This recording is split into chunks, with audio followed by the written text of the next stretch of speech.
High, আজকে আমি একটা ক্লাস নিচ্ছি যেটা অ্যাকচুয়ালি অনেক স্টুডেন্ট আমাকে রিকোয়েস্ট করেছে যে নিটের ক্লাস নিতে। নিট যেহেতু সামনে এক্সাম আছে, তাই কিছু এমসিকিউ আলোচনা করার জন্য তা আমি আজকে যে চ্যাপ্টারটার উপরে বেশ কিছু সংখ্যক এমসিকিউ আলোচনা করছি, সেটা organic chemistry some basic principles and techniques এর উপরে, যেটা অ্যাকচুয়ালি 11 এর মধ্যেই পড়ছে। তো কিছু টেকনিক্যাল এখনো আপগ্রেডেশন আমি হতে পারিনি, তাই তোমাদেরকে কোশ্চেনগুলো আমি বোর্ডে লিখছি এবং তার পেছনে অ্যান্সার গুলো ভালো করে আমি ব্যাখ্যা করার চেষ্টা করছি। তো পরবর্তী ক্ষেত্রে আমি চেষ্টা করবো যে এমসিকিউ সিটটা আগেই তোমাদের কাছে পৌঁছে যায়, তারপর তোমরা আমার ক্লাসটাকে ফলো করতে পারো। তো প্রথম কোশ্চেনটা হচ্ছে, আমি লিখছি বোর্ডে, তোমরা লিখে নাও খাতাতে।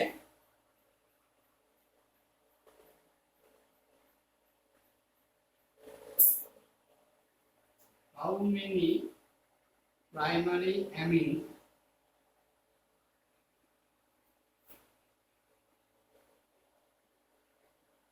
amines are possible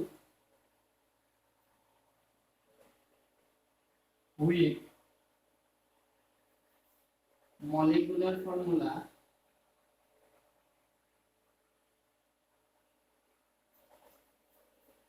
C4H11N? Answer option গুলো হচ্ছে 3, 2 অপশন হচ্ছে 2, 3 নম্বর অপশন হচ্ছে 4 আর 4 নম্বর অপশন হচ্ছে 5। অর্থাৎ আমাদের এটা একটা কোশ্চেন, তাহলে দেখতে পাচ্ছি যে একটা C4H11N এই অ্যামিনটা কটা প্রাইমারি অ্যামিন স্ট্রাকচার পসিবল। তো প্রাইমারি অ্যামিন কাকে বলে? আমরা এই সেন্সে বলতে পারি যে একটা নাইট্রোজেনের সাথে, সেই নাইট্রোজেন অ্যাটমটার সাথে যদি দুটো হাইড্রোজেন থাকে, তাহলে সেটাকে আমরা প্রাইমারি অ্যামিন হিসেবে কনসিডার করতে পারি। অ্যাজ ওয়েল অ্যাজ অন্য সেন্সেও বলতে পারি যে একটা অ্যামিনের সাথে যদি অ্যামিন অল গ্রুপের সাথে নাইট্রোজেনের সাথে যদি একটা কার্বন গ্রুপ থাকে, অ্যাটাচ থাকে, তাহলে সেটাকে আমরা প্রাইমারি অ্যামিন হিসেবে কনসিডার করতে পারি। তাহলে আমরা C4H11 আমরা দেখতে পাচ্ছি একটা বিউটেন টাইপের সিস্টেম, তাহলে এর একটা আইসোমার অবভিয়াসলি কি হবে না CH3 CH2 CH2 CH2 NH2। আমরা যদি এটাতে দেখি তাহলে কার্বন হচ্ছে 4টে, 3 আর 2 5, 5 আর 2 7, 7 আর 2 9, 9 আর 2 11। সুতরাং এটা একটা প্রাইমারি অ্যামিনের মধ্যে বিলং করছে।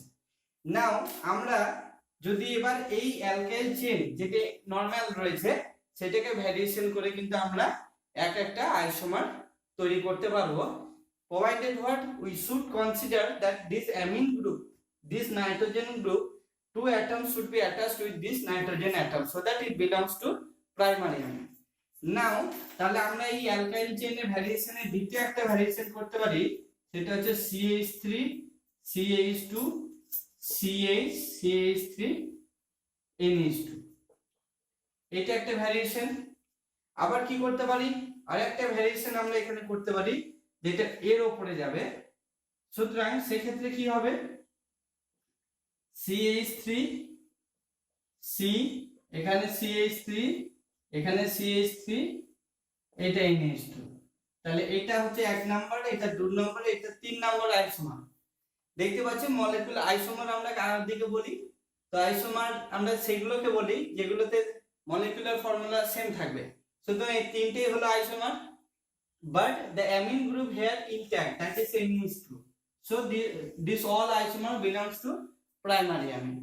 Now another possibility is there, this NH2 atom can be attached with this carbon atom, that means CH3 CH2 CH NH2 CH3, এটা হচ্ছে ফোর্থ।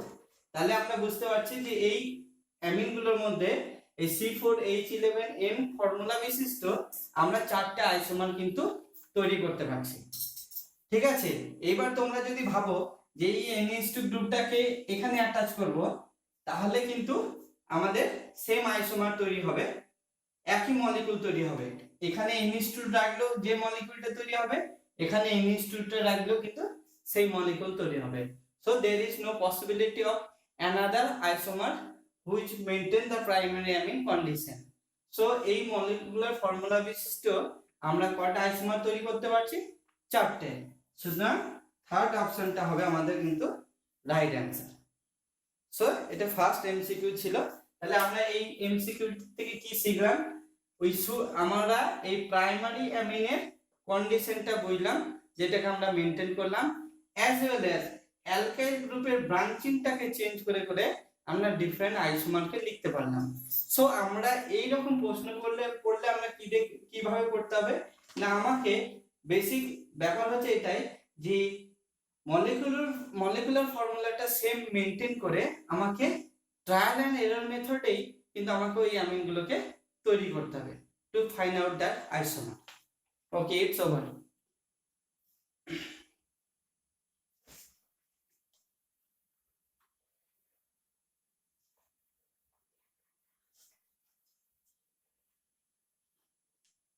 তাহলে আমরা দ্বিতীয় এমসিকিউ এ চলে যাব। দ্বিতীয় এমসিকিউটা কি বলা হচ্ছে, which of the following is bicyclo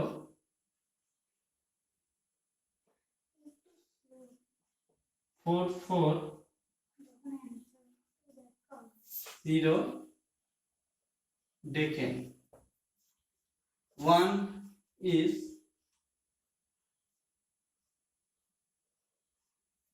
two option is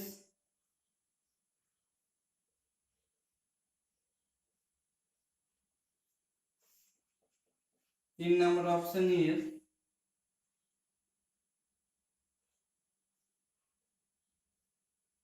sorry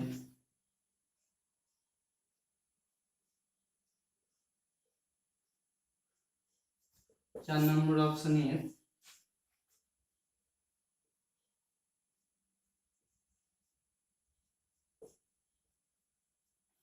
so আমরা দেখতে পাচ্ছি যে এটা খুব ট্রিকি কোশ্চেন। আমার মনে হয় যে আমি আগে বলেছি যে এমসিকিউ একটা সলভ করার এক খুব ভালো রাস্তা হচ্ছে যে কমন সেন্স, যেটাকে খুব সুন্দরভাবে সহজে অ্যাপ্লাই করতে হবে।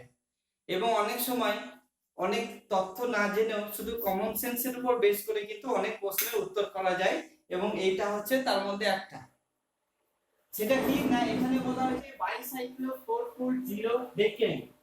তো আমরা দেখতে পাচ্ছি যে এই ক্ষেত্রে ডেকেন মানে আমরা জানি 10টা, ডেক মানে হচ্ছে 10টা, এবং এম এই প্রোনাউন্সিয়েশনটা তাদের ক্ষেত্রে প্রযোজ্য যেটা হচ্ছে অ্যালকেন সিস্টেম।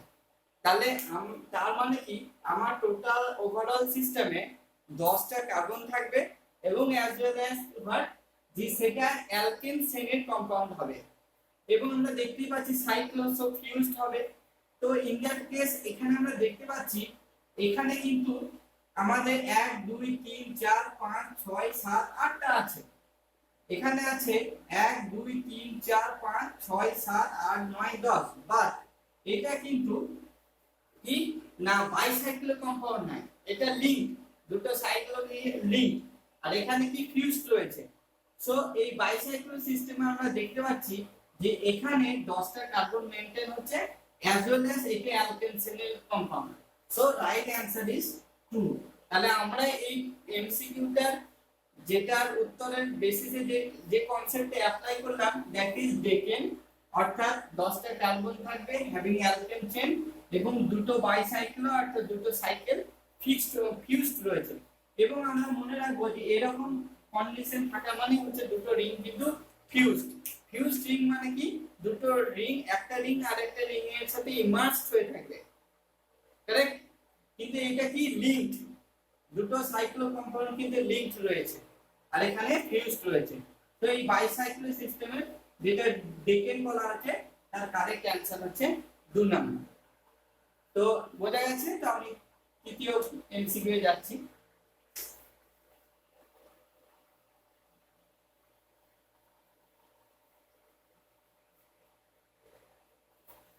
যদি তোমাদের কোনো পয়েন্ট মনে হয় যে স্পিড হয়ে যাচ্ছে বা স্লো হয়ে যাচ্ছে বা অন্য প্যাটার্নে পড়ালে ভালো হয়, তাহলে অবশ্যই তোমরা কমেন্ট বক্সে কমেন্ট করবে, সো দ্যাট আমি আরো ভালো বেটার ওয়েতে তোমাদেরকে কিন্তু জিনিসগুলোকে বোঝাতে পারি। সো এইটা একটা obviously it is online system, so আমাদের ইউনি ডাইরেকশনাল ওয়েতে টিচিং করতে হচ্ছে, কিন্তু তোমাদের কিন্তু ওই অপশনটা খোলা থাকছে, তোমরা কমেন্ট বক্সে কমেন্ট করবে, আমি ওগুলো পড়বো এবং নেক্সট ভিডিওতে তোমাদের যে মতামত সেটা অবশ্যই ইমপ্লিমেন্ট করব। তো আমরা চলে যাচ্ছি third number.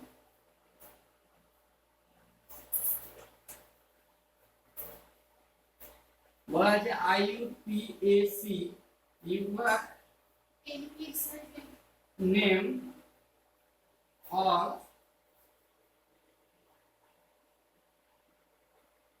benzene is 1 cyclohexa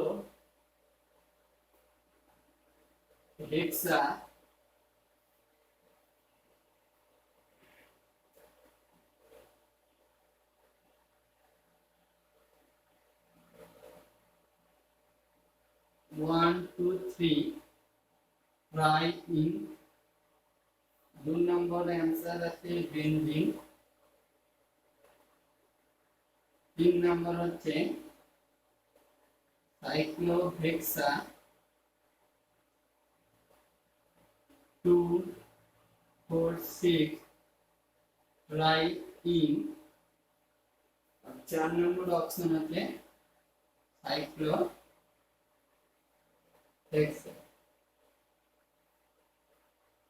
তো আমরা দেখতেই পাচ্ছি যে এই কম্পাউন্ডটার যে স্ট্রাকচার লেখা আছে, তো আমাদের ইউনিক নেম বলেছে, তো এটা দেখে সবাই বেনজিন মনে করবে, তো এটা obviously benzene, but benzene is not the unique name of this system, so this is a common name, so no question of that যে এইটা आंसर হবে। নাও এই তিনটের মধ্যে হবে।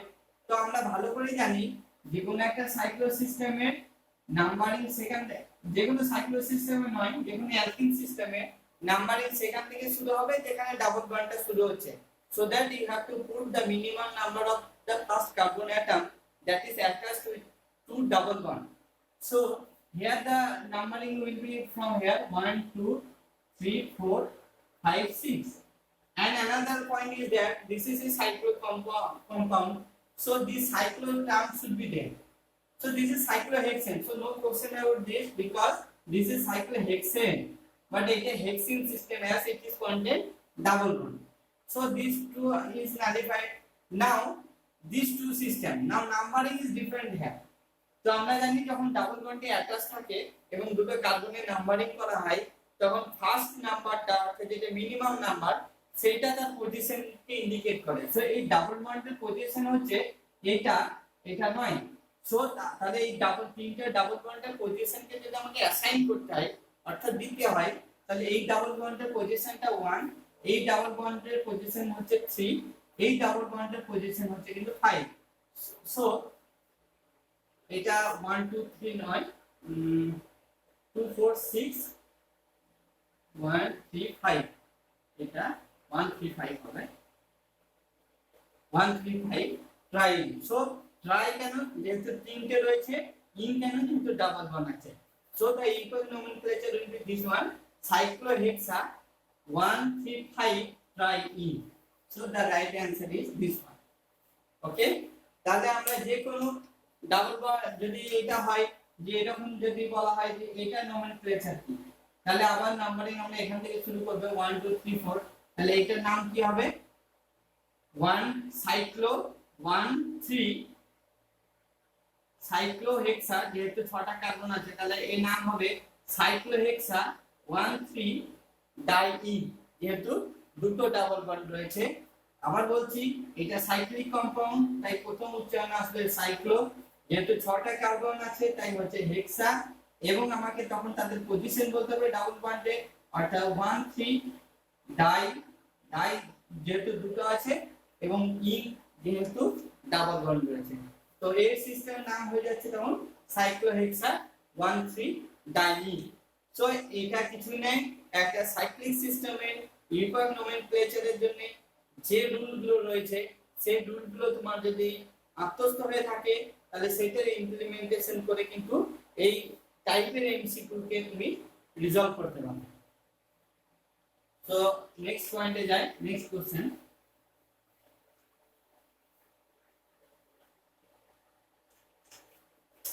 4 number question. Identify the group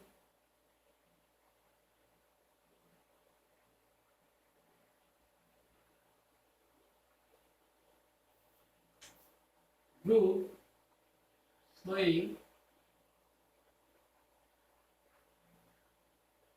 minus I and plus R effect. এক নম্বর হচ্ছে F, 2 নম্বরের आंसर হচ্ছে NO2, 3 নম্বরে হচ্ছে CH, 4 নম্বরে হচ্ছে COOH। সো এটা একটা কোশ্চেন। তাহলে আমরা দেখতে পাচ্ছি আবার identify the group showing minus I and plus R effect.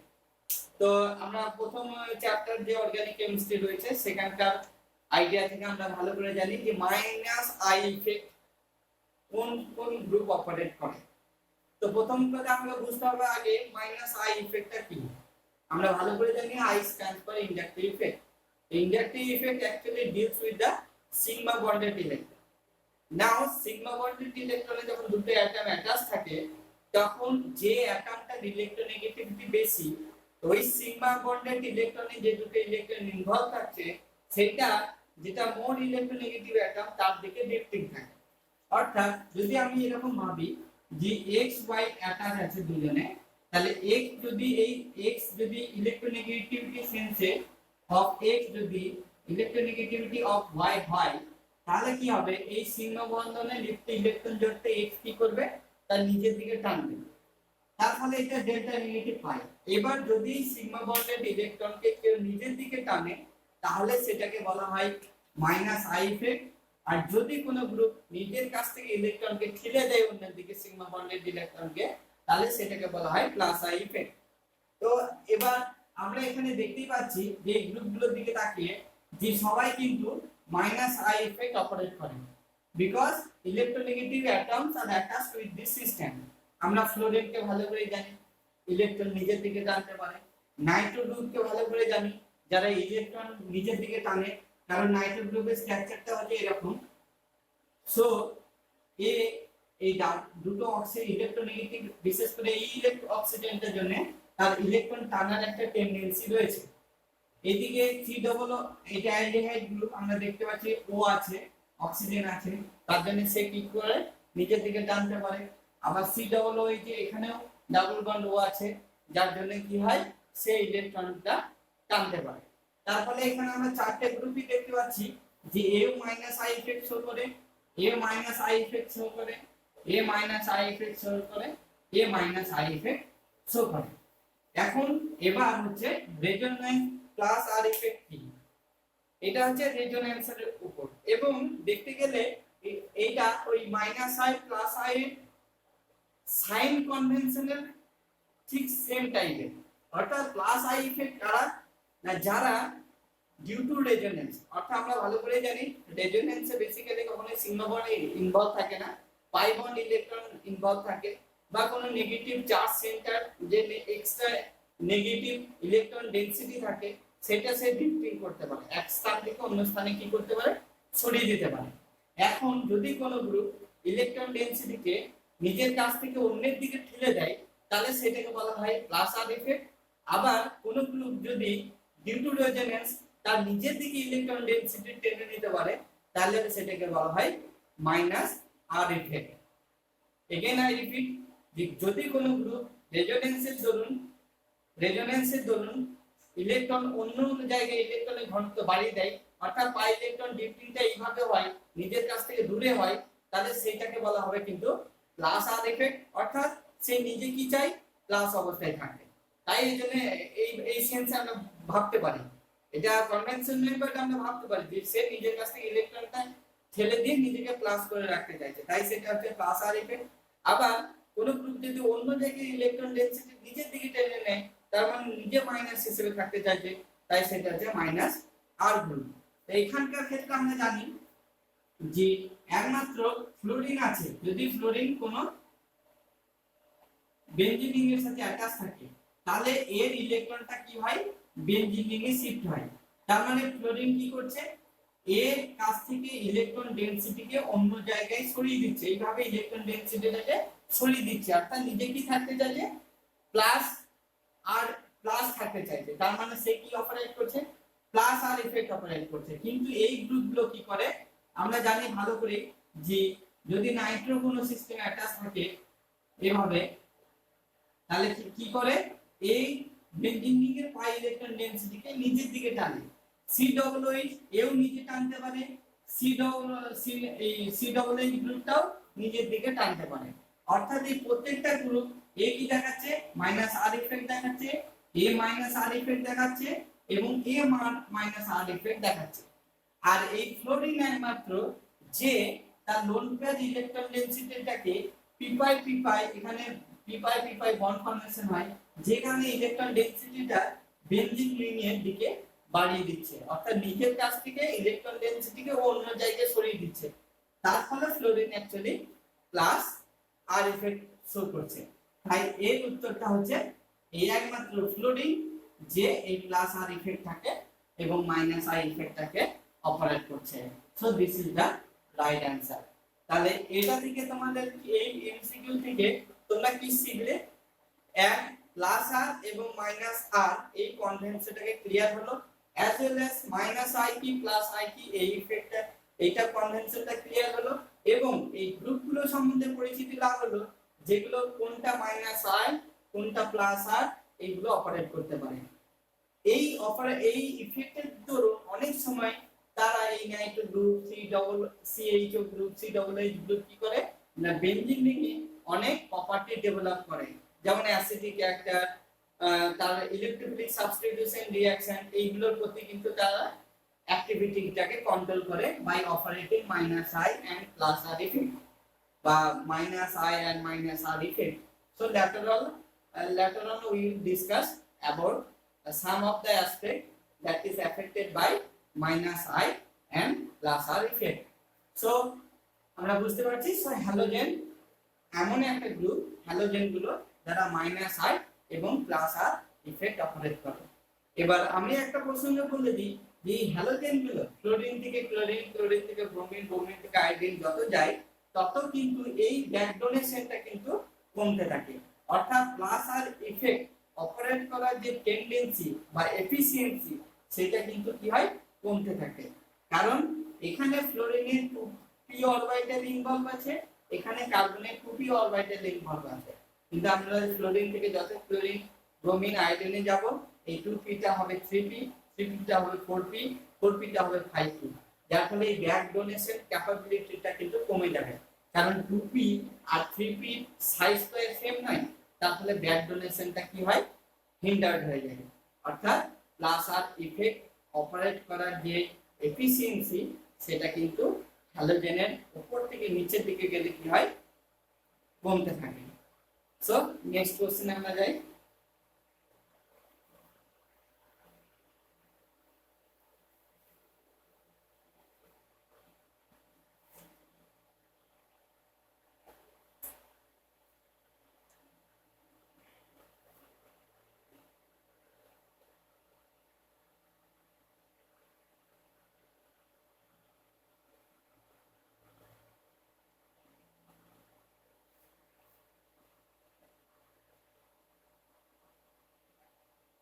For the reflection of nitrogen in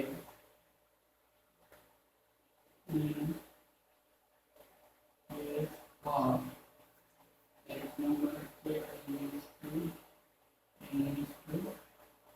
the number CH3 3.4 the number হচ্ছে NH2 3.1 NH2 চার নাম্বার হচ্ছে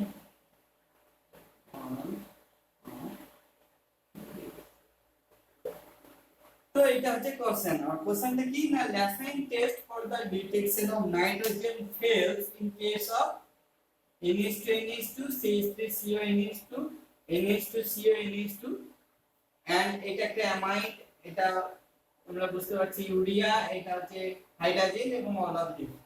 তো বেসিক্যালি আমি দেখেছি most of the student actually organic chemistry এই chapter বা এই পোরশনটা কিন্তু ভালোভাবে দেখে না, কারণ এটা হচ্ছে একটু practical based chapter portion.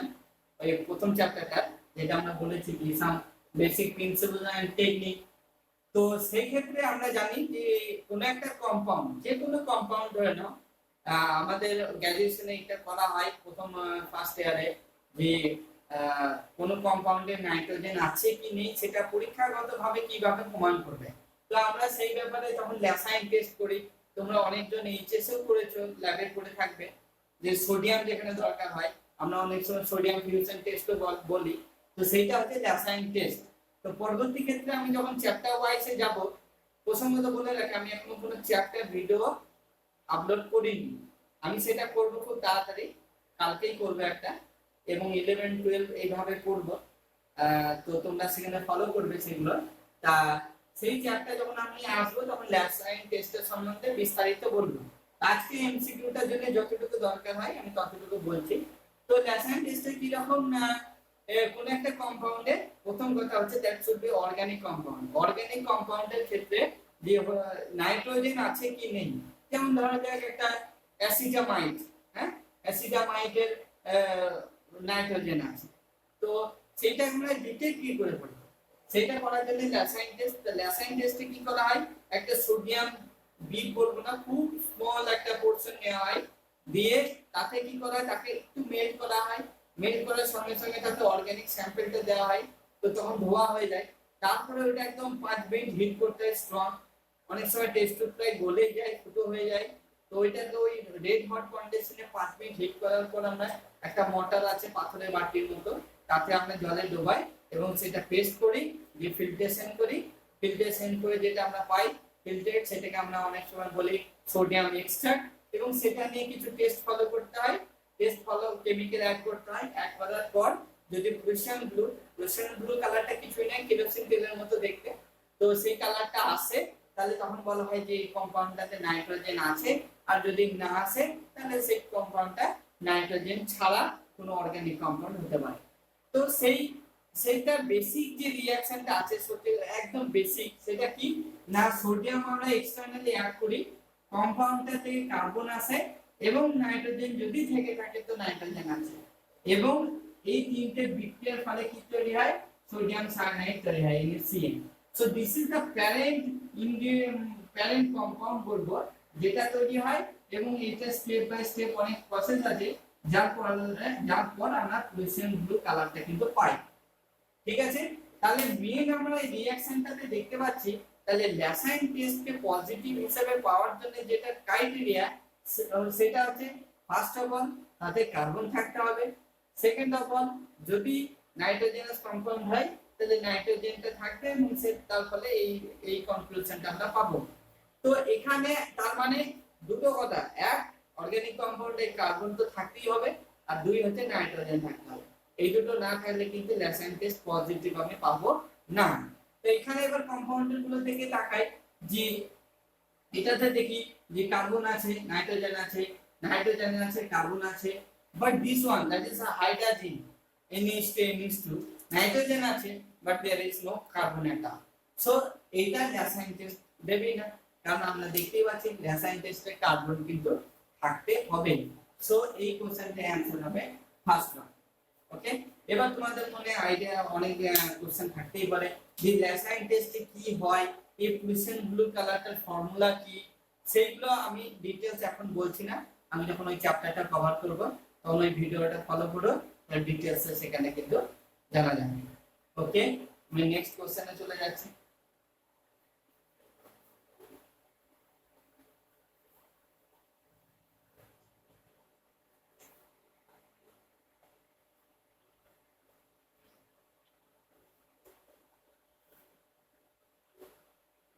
Maximum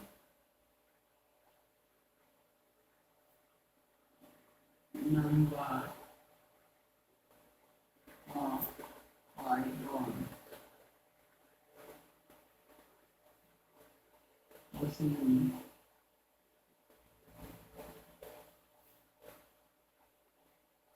with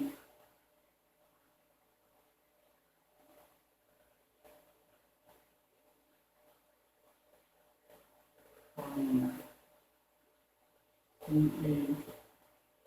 is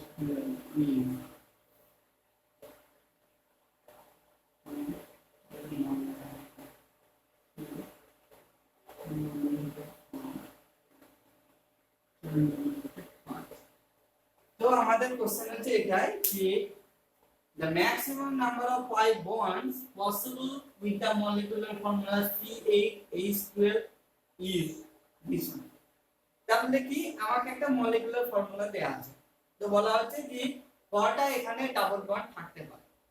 তো এইটা অনেক ভাবে অ্যানসারটা করা যায়, বাট সিম্পল ওয়েতে আমি কি করব, ধরে নিই এই কম্পাউন্ডটায় কোনো ডাবল বন্ড নেই, শুধু সিঙ্গেল বন্ড রয়েছে। যদি তাই হয় তাহলে কয়টা হাইড্রোজেন দরকার হতো, প্রথমে আমি সেটা ক্যালকুলেট করব। তাহলে আমরা জানি একটা অ্যালকেনের সিম্পল ফর্মুলাটা কি, একটা অ্যালকেনের সিম্পল ফর্মুলাটা হচ্ছে CnH2n+2।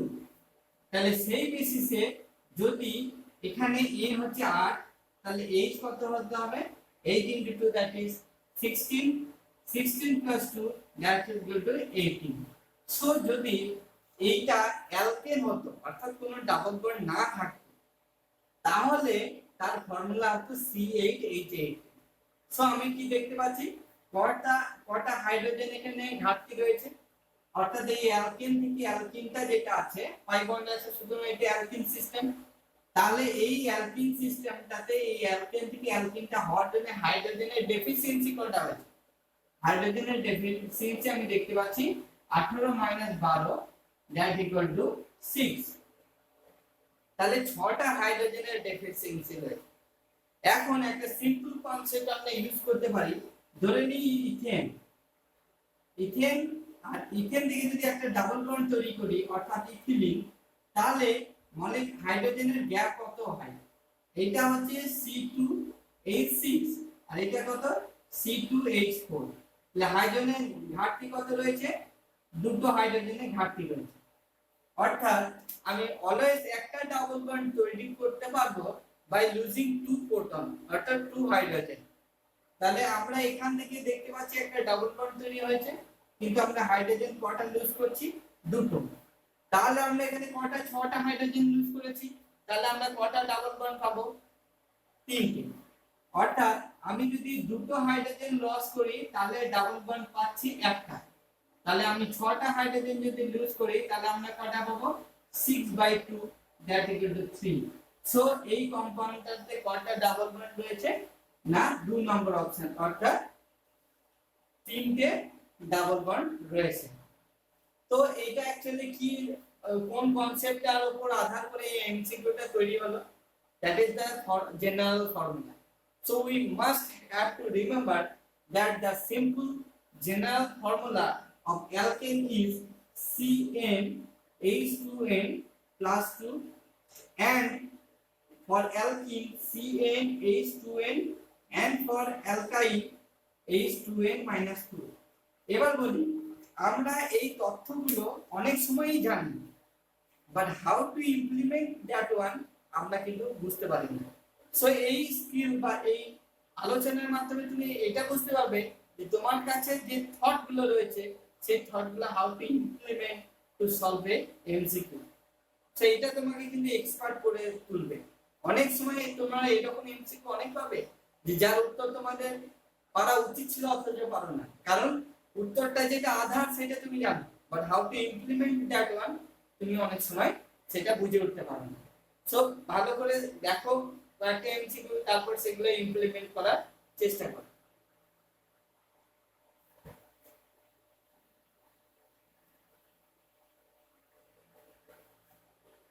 তারপরে আমরা যাচ্ছি 7 নম্বর,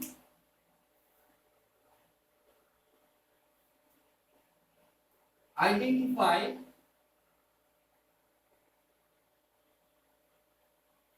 the most stable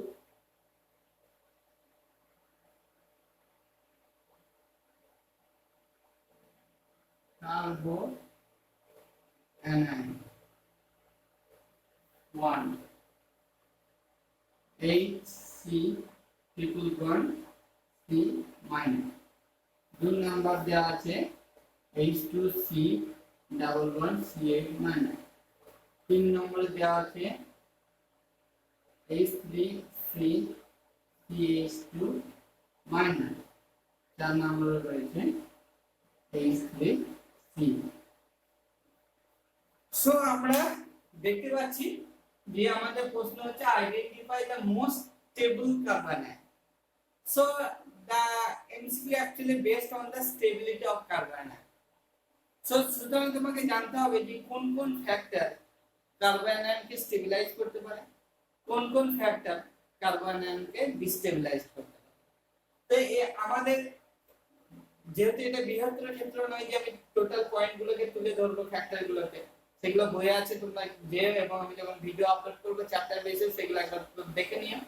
তো এই ক্ষেত্রে আমরা যে পরিসরগুলো ইমপ্লিমেন্ট করব সেটা রিলেটিভলি আমরা যেটা দেখতে পাচ্ছি যে এটা একটা স্ট্যান্ডার্ড সিস্টেম, এবার এটার সাথে এটা তুলনা করব, তারপরে এই সিস্টেমগুলোতে যাব।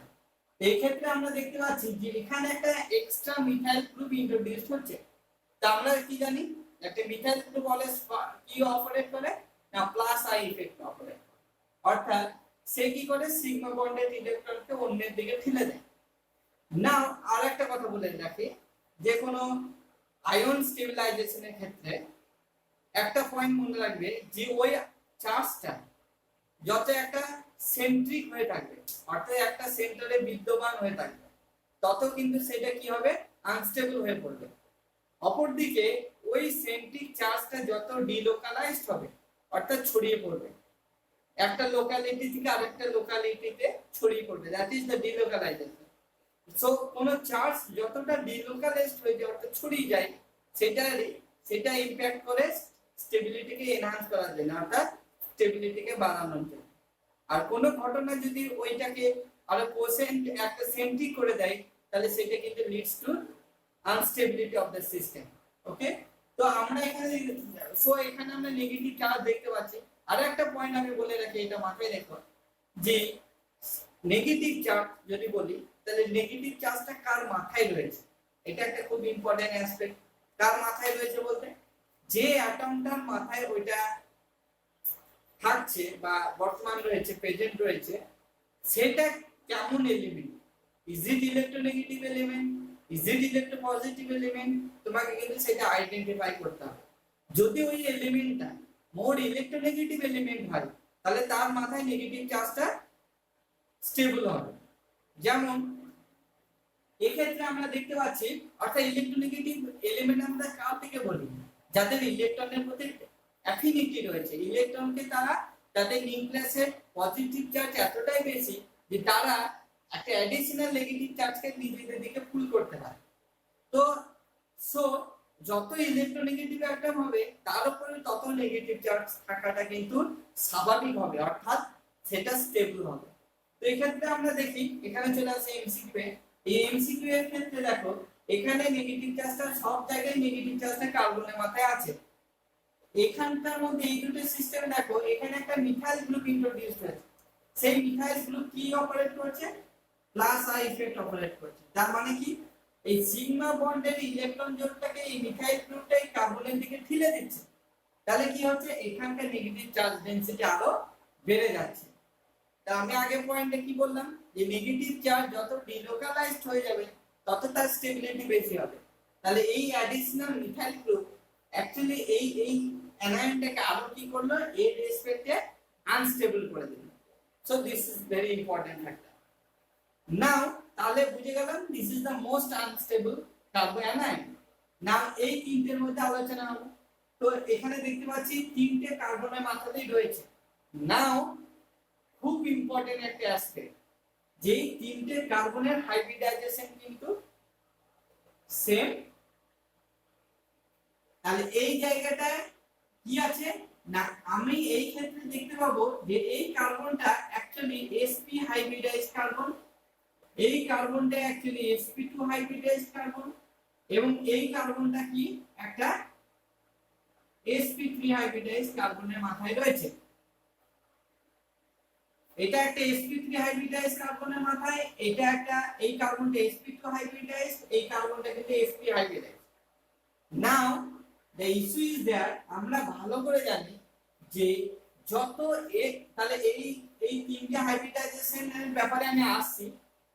তো একটা ইম্পর্টেন্ট পয়েন্ট আমি তুলে ধরছি যে sp sp2 এবং sp3, এটাতে s ক্যারেক্টার কত রয়েছে? s ক্যারেক্টার রয়েছে 50%। এটাতে s ক্যারেক্টার কত রয়েছে? এটাতে রয়েছে 33%। এটাতে কত রয়েছে?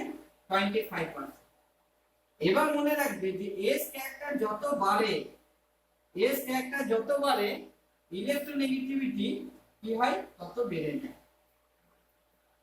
অর্থাৎ s ক্যারেক্টার কোন অরবিটালে যত বাড়বে তার ইলেকট্রোনেগেটিভ নেচারটা কিন্তু তত বাড়বে। নাও কোশ্চেন ইজ ফার্স্ট, কারণ আমরা জানি অ্যাটমিক স্ট্রাকচার 11 এর ওখান থেকে জানি যত s অরবিটাল অ্যাকচুয়ালি খুব নিউক্লিয়াসের কাছে থাকে, তাহলে নিউক্লিয়াস কি করতে পারে? s অরবিটালে থাকা ইলেকট্রনের প্রতি যেহেতু সে তার ক্লোজে থাকে, খুব কাছে থাকে, তাই সে সবচেয়ে বেশি পরিমাণ কি করতে পারে? অ্যাট্রাকশনটা ইম্পোজ করতে পারে। অর্থাৎ কোন ইলেকট্রোনেগেটিভিটি s অরবিটালে যদি ইলেকট্রন থাকে তাহলে সে নিউক্লিয়াস প্রতি বেশি আকর্ষণ ফিল করবে, আর এই আকর্ষণটাই অ্যাকচুয়ালি তার ইলেকট্রোনেগেটিভিটি কে ডেভেলপ করে। সুতরাং s ক্যারেক্টার যত বাড়বে তত ইলেকট্রোনেগেটিভ বাড়বে। তাহলে এই তিনটে অ্যাটম কার্বন হলো, যেহেতু তাদের হাইব্রিডাইজেশন আলাদা তাই তাদের ইলেকট্রোনেগেটিভিটি আলাদা। তাহলে এই সিস্টেমের ক্ষেত্রে সবচেয়ে ইলেকট্রোনেগেটিভ কার্বন অ্যাটম, আর এই সিস্টেমটার ক্ষেত্রে সবচেয়ে লেস ইলেকট্রোনেগেটিভ কার্বন অ্যাটম। নাও যেহেতু এটা most electronegative carbon atom, so তার মাথায় নেগেটিভ চার্জটা কিন্তু অ্যাকচুয়ালি একটা স্টেবল সিস্টেমকে ডেভেলপ করে, তাই এই কার্বন অ্যাটমটা কিন্তু স্টেবল হবে। সো আমরা দেখতে পাচ্ছি স্টেবিলিটি সেন্সে এটা সবচেয়ে আনস্টেবল, তারপর এটা, তারপর এটা, তারপর এটা, অর্থাৎ এটা সবচেয়ে স্টেবল, তারপর এটা, তারপর এটা, তারপর এটা। আনস্টেবিলিটি রেসপেক্টে এটা সবচেয়ে আনস্টেবল, তারপর এটা। সো এইখানে তাহলে অ্যানসারটা কি হবে? না, এক নাম্বারটা হবে, অর্থাৎ that carbon atom is highly stable one. So পয়েন্টের অ্যানসারটা কি করে এলো? অ্যানসারটা এখান থেকে এলো যে নেগেটিভ চার্জটা কোন যে অ্যাটমের উপর ডিসাইড করছে, বিদ্যমান থাকছে, সেই অ্যাটমটার ইলেকট্রোনেগেটিভিটি বেশি না কম। যদি ইলেকট্রোনেগেটিভ বেশি হয় তাহলে কার্বন অ্যাটম স্টেবল হবে, যদি নেগেটিভিটি কম হয় তাহলে সেই কার্বন অ্যাটমটা তত আনস্টেবল হবে। So this is the important aspect যে হাইব্রিডাইজেশনটা কি, তার উপর s ক্যারেক্টার নির্ভর করছে, এবং s ক্যারেক্টার যত বাড়ছে তত কিন্তু তার ইলেকট্রোনেগেটিভিটি বাড়ছে। এই কনসেপ্ট দিয়ে কিন্তু অনেক এমসিকিউ ডেভেলপ হতে পারে। So remember that one. One is another one example of this concept where it is implemented is that যে আমরা জানি যে অ্যাসিটিলিন, এই অ্যাসিটিলিনের কি হাইড্রোজেনটা হচ্ছে, অ্যাসিটিলিন হলো এটা হচ্ছে ইথিলিন, আর এটা হচ্ছে ইথেন। যদি এই তিনটের ক্ষেত্রে ভাবি তাহলে কোন প্রোটনটা মোর অ্যাসিটিক? এই প্রোটনটা মোর অ্যাসিটিক না এই প্রোটনটা অ্যাসিটিক না মোর এই প্রোটনটা অ্যাসিটিক? তো এটাও কিন্তু এর উপরে মানে বেস করে রয়েছে। যেহেতু এটা s ক্যারেক্টার বেশি তাহলে এর ইলেকট্রোনেগেটিভিটি বেশি, তাহলে এই সিগমা বন্ডেড ইলেকট্রনটাকে কার্বন বেশি টেনে রাখবে, তার ফলে hydrogen as a H+ release প্রসেসটা কি হবে? ভালো হবে, অর্থাৎ এই সিস্টেম থেকে H+ সহজে বেরিয়ে আসবে। দ্যাটস হোয়াই অ্যাসিটিলিনের হাইড্রোজেনটা কিন্তু acetic, not in case of ethane, not in case of ethylene. So another aspect of this concept is this one. Okay, it controls whether a proton will be acidic or not. So the next question is that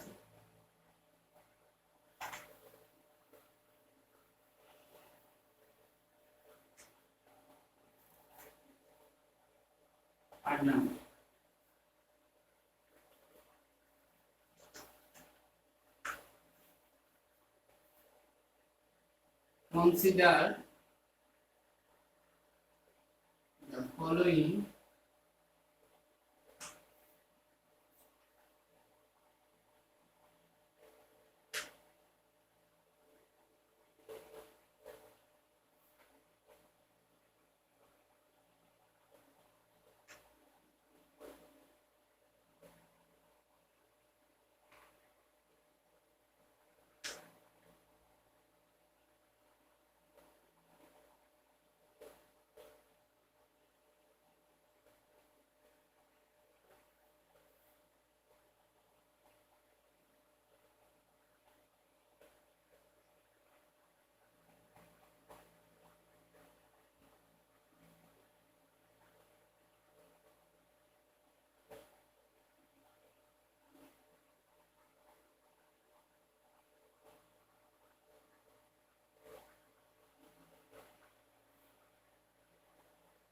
one হচ্ছে এক নম্বর বলা আছে, এটা 2 নম্বর 1 and 2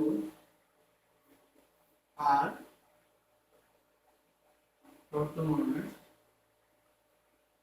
2 নম্বর হচ্ছে 2 is more stable than 1, 3 নম্বর হচ্ছে 1 is keto and 2 is phenol form, আর 4 নম্বর হচ্ছে all of these. So this is এই কোশ্চেনটা এমসিকিউ কোশ্চেনটার দিকে তাকা।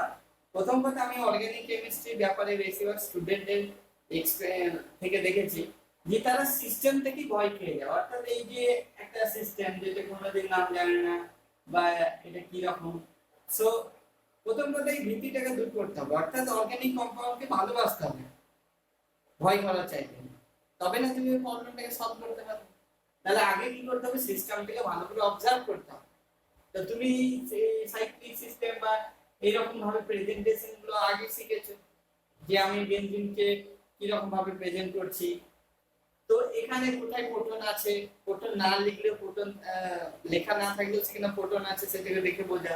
এখানে তো কার্বনটা দুটো সিংহ বন্ধন আছে, তাহলে আর দুটো ভ্যালেন্সি তো থাকছে। তো এই দুটো ভ্যালেন্সি কার দ্বারা স্যাটিসফাই হচ্ছে, দুটো প্রোটন দ্বারা। তো এই থট গুলো কিন্তু নিজের কাছে ক্লিয়ার থাকতে হবে, যার জন্য এটা actually basic principal chapter organic chemistry. আমার মনে হয় এই চ্যাপ্টারটা শিখলে অর্গানিক কেমিস্ট্রি প্রত্যেকটা চ্যাপ্টারে পারা যাবে। আবার এই চ্যাপ্টারটা যদি ডাউট থেকে থাকে তাহলে কোনো চ্যাপ্টারে পারা যাবে না, মুখস্থ করা হবে। আর মুখস্থ সহজে প্রবৃত্তি হচ্ছে ভুলে যাওয়া, তাই মেমোরাইজ না করে জিনিসটাকে কনসেপ্টটাকে ক্লিয়ার করে রাখতে হবে।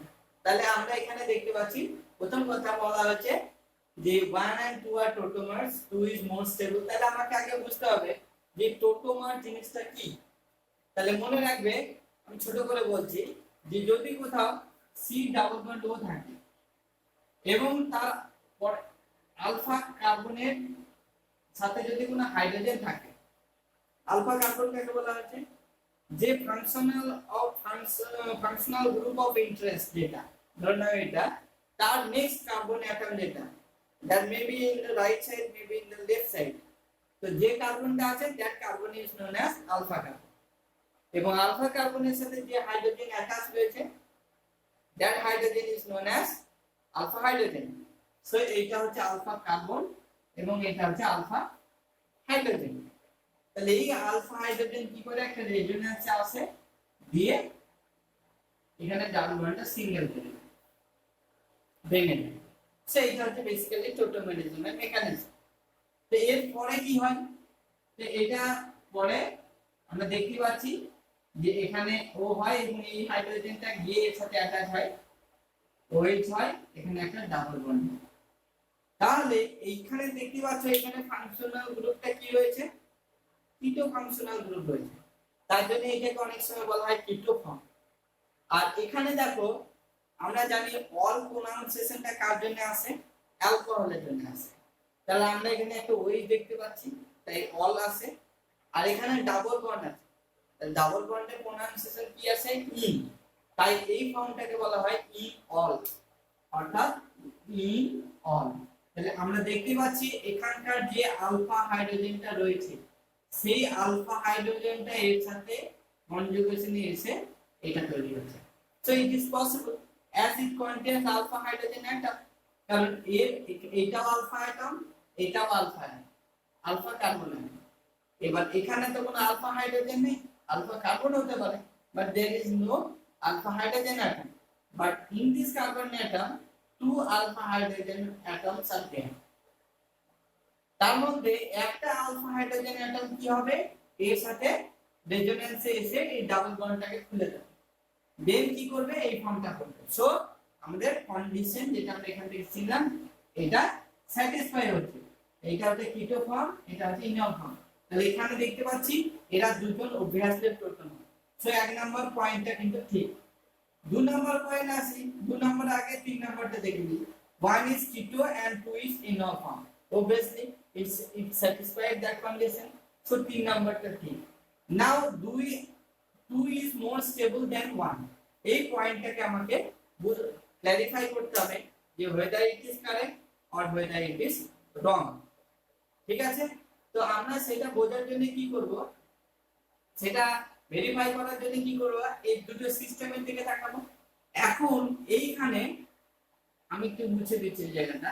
এইখানে কি হচ্ছে, যখন নেক্সট অ্যাটমে যখন ওএইচটা অর্থ পজিশনে এসেছে তখন কি হচ্ছে, এই ইলেকট্রোনেগেটিভ অক্সিজেনের সাথে হাইড্রোজেন বন্ডিংটা পসিবল হচ্ছে। কেন পসিবল হচ্ছে? Due to the proximity of OH group with the keto group. আমরা ভালো করে জানি যে এই অক্সিজেন অ্যাটমটা ডেল্টা মাইনাস চার্জ ক্যারি করছে, অ্যাজ যেহেতু এই কার্বনের সাথে কার্বনের চাইতে এই অক্সিজেনের অ্যাটমটার ইলেকট্রোনেগেটিভিটি বেশি, তাই সে কি করছে এখানে ডেল্টা মাইনাস চার্জ ক্যারি করছে। আর এই হাইড্রোজেন অ্যাটমটা যেহেতু অক্সিজেনের সাথে যুক্ত আছে তাহলে কি ক্যারি করছে, ডেল্টা প্লাস চার্জ ক্যারি করছে।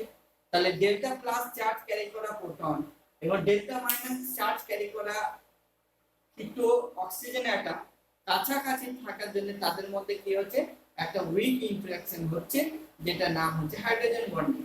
তাহলে এই হাইড্রোজেন বন্ডিং অ্যাকচুয়ালি এখানে নেই কিন্তু এখানে রয়েছে। সো এই ইনল ফর্মটাকে কি করছে, স্টেবিলাইজ করছে। Always remember the attractive type of interaction or any time bond formation leads to stabilization of the system. So এক্ষেত্রে এই intramolecular hydrogen bonding leads to stability to this system, extra stability compared to that one. So the percentage of contribution of this enol form will be higher with respect to this one. So obviously this statement that this statement two is more stable than one is correct. So আমরা দেখতে পাচ্ছি যে তিনটে শর্তই কিন্তু fulfil হচ্ছে, অর্থাৎ correct. So এর true answer হবে this one, that is all of this. Okay, আজকে আমরা খুব অল্প কোশ্চেন তুলে ধরলাম 8টা, কারণ আমি বললাম না আমি এখানে কোশ্চেন লিখতে হচ্ছে, কোশ্চেন লেখার পর অনেকটা টাইম চলে যাচ্ছে। তো দেখি কিছু মডার্ন টেকনিক থাকে কিনা যার সাথে আমি এটা সলভ করি, বাট তোমরাও আমাকে হেল্প করো to resolve that problem, so that আমি একদিনে 20-30টা এমসিকিউ ভিডিও তোমাদেরকে আপলোড করতে পারি। Okay, nice to talk with you, good night.